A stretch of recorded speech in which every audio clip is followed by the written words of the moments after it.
Olá, pessoal, tudo bem? Professora Camila aqui. Bom, ainda falando sobre Ásia, tá bom? Só que agora vai ser outro aspecto, né? A gente vai falar do aspecto demográfico, e demográfico é referente à população, né? Ou seja, estamos aí na nossa aula de número 03, assunto Ásia, aspectos demográficos, tá bom? Bom, já sabemos que é na Ásia que tem as maiores populações mundiais, principalmente aí representado pela China e Índia, sendo os mais populosos. Aproximadamente tem 4,6 bilhões de habitantes. Bom, isso representa 60% da população mundial e tem uma característica, tá, gente? Presta atenção nesse termo populoso e povoado. Populoso é quantidade de pessoas de forma absoluta. Povoado é se essas pessoas estão concentradas, tá bom? Então, a gente diz que, além de ser populoso, a Ásia é povoada, tá? Mas isso de maneira geral. Vocês vão ter, por exemplo, uma distribuição irregular em que algumas porções, sim, vão ter muita gente, principalmente a porção sul e leste, e basta a gente olhar esse mapinha aqui embaixo, tá? Leste está à direita e sul, né? Sul já diz embaixo. E aí a gente vê em grande destaque a China e a Índia. Gente, esse mapa, inclusive ele está na página 253 do livro de vocês, ele traz uma coisa interessante, né? Ele é uma anamorfose. O que é anamorfose? Se quiserem escrever isso aí, fica à vontade. Anamorfose é a transformação de um mapa em que as formas são distorcidas para realçar alguma coisa, né? Algum tema. E nesse caso, o realce está dizendo quantidade de gente, seja essa gente em grande quantidade numérica ou grande quantidade concentrada. Muita gente junta no mesmo lugar. E aí a gente tem uma outra característica, que 60% das áreas ocupadas são rurais.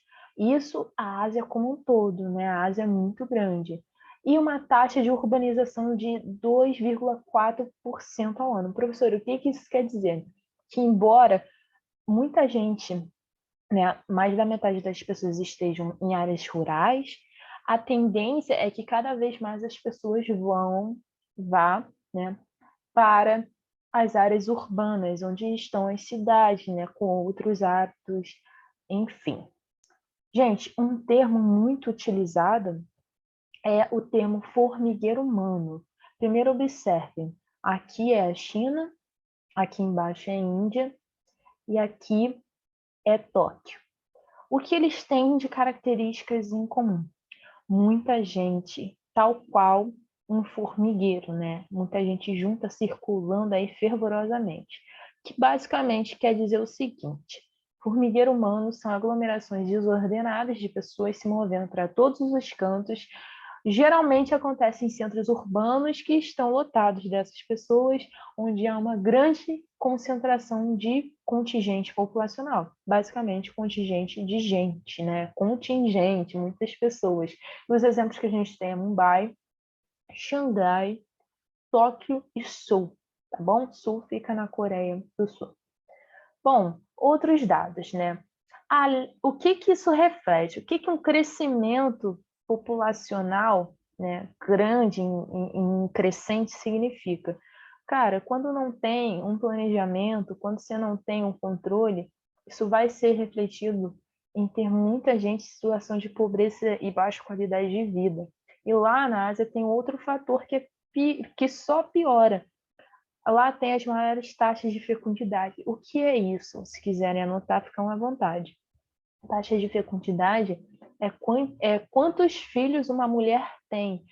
E quanto mais filhos uma mulher tem, mais indício esses lugares, esses países demonstram, né, que há aí uma falta de estrutura familiar, uma estrutura desordenada, né, visto que tem muitos filhos nascendo. Um exemplo que a gente tem é o Afeganistão, que uma mulher pode ter mais de 4 filhos, né? Só uma mulher pode ter mais de 4 filhos, e no Iêmen também. E a China conforme também estava tendo essa tendência, né, de muitas mulheres tendo filhos, e sendo um lugar já muito cheio, né, muito povoado e populoso, teve então um controle da natalidade, um controle da taxa de nascimentos, com a política do filho único, que a China determinou que a mulher podia só ter um filho, se ela morasse no campo podia até ter dois. Só que nesse caso houve muitos casos de aborto, né? Muitos casos de interrupção de nascimento, principalmente quando era uma filha mulher, porque, por exemplo, há uma tradição de que os filhos homens que cuidam dos seus pais, né, conforme chega a velhice, então isso é realmente problemático, tá bom? Porque muitas meninas eram mortas em função dessa política, né, de controle. Isso foi extinto aí mais recentemente, mas em alguns casos você ainda vê o reflexo dessa situação de controle, tá bom? Bom, assim como há regiões muito povoadas, há regiões também com uma população mais reduzida, né, em função de montanhas, de planaltos, que são áreas mais soerguidas, mas também de desertos, né? Seja ele frio ou quente, por exemplo. Há regiões inóspitas que realmente põem em risco aí a vida, a sobrevivência das pessoas. Tibete, com um deserto extremamente quente, né? E a Sibéria com um deserto extremamente frio. Então você vê esses dois casos. Obviamente, as regiões mais habitadas são aquelas que estariam próximas ao recurso da água, né? São aqueles que têm os vales férteis, né? Os vales é por onde passa a água e férteis em função de fornecer aí um campo muito fertilizado para o cultivo, como é o cultivo de arroz que a gente viu anteriormente. Bom, como eu já disse, né? Proximidade com rios é um fator primordial e a gente vai ter essa localização dessas pessoas na porção sul e sudeste, como já foi mostrado, na faixa litorânea, né, próximo ao oceano, ao mar. E as línguas mais faladas, o chinês, o árabe, o malai-indonésio, o japonês, o hindi e o bengali, tá bom? Bom, na Ásia também a gente tem os berços das grandes religiões, né, que tem influência mundial, principalmente o cristianismo para a nossa cultura, mas lá a religião mais adotada é o islamismo, tá? Mas também lá surgiu o budismo, o hinduísmo, o judaísmo. Bom, queria que vocês dessem uma observadinha aqui. Isso é um assunto sobre pirâmide etária.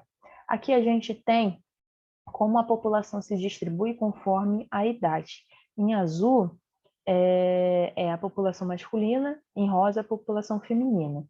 Olha só como em 2020 a população já tende a diminuir. Se ela fosse uma população muito grande, ela teria a base mais larga.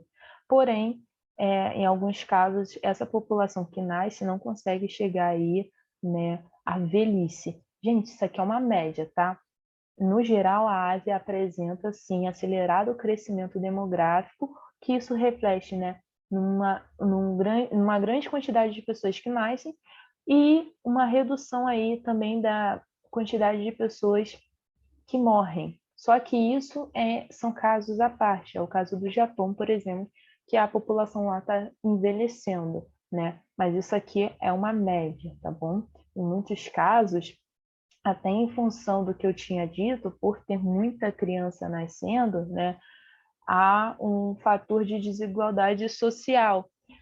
E não só por isso, conforme tem muita criança nascendo em lugares pobres, muitas dessas crianças não conseguem sobreviver, tá bom? Isso também é um fator de lugares mais pobres da Ásia.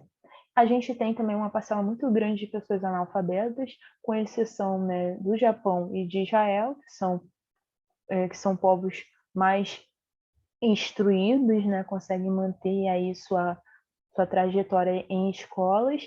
Geralmente as pessoas têm um poder aquisitivo baixo, né, elas não têm tanto dinheiro para consumir e uma expectativa de vida muito baixa, né, não conseguem chegar, como eu tinha dito, na maioridade, na velhice. Isso aqui é uma média, claro que a Ásia não tem só essa característica, mas espero que vocês possam entender como alguns países têm grandes aspectos positivos socioeconômicos, né, tanto sociais quanto econômicos, mas alguns realmente estão aí com vários traços de aspectos ruins no que tange a sua população, né? Seja na pobreza, no que tange a economia, os aspectos sociais, né? Como é o caso de não serem pessoas que conseguem manter sua trajetória nos estudos, pessoas que não conseguem chegar à terceira idade, e a própria questão, né, de as crianças nascerem, mas não conseguirem sobreviverem.